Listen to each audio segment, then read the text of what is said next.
Marami nagtataka kung bakit kapag kinumpit mo yung 30 years to pay or 20 years to pay ng financing ay dumodoble yung presyo ng unit o higit pa. Number one, dahil meron itong applied interest. Kahit sino naman na magpapautang sa'yo ng milyon ay kailangan meron talagang interest. Kasi kung papautangin ka na walang interest, eh lugi na agad yung magpapautang. Pangalawa, kung ikukumpara natin yung interest versus sa property value na pwedeng itaas neto someday, eh for sure, panalong-panalo ka pa din at sulit na sulit. Bakit? Kasi natirahan mo na yung property, at the same time, na-enjoy mo pa yung amenities, yung property value neto, pagdating ng panahon, ay pwede mo pa itong maibenta kapag mas nagmahal na rin siya.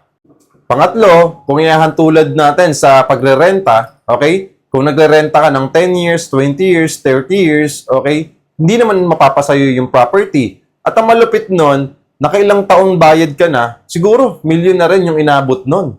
Pero kung kukuha ka ng property, imbis na nagre-renta ka, nalipatan mo na yung property, pinasok natin sa loan, kahit magbayad ka ng 10 years, 20 years to pay, 30 years to pay, okay lang. Kasi bakit? Number one, natitirahan mo naman yung unit, okay? Number two, pwede mo pa tong ibenta someday kapag tumapat na yung presyo dun sa value property, kapag tumaas na yung presyo. Number three, pwede mo pang ipamana ito sa mga anak mo.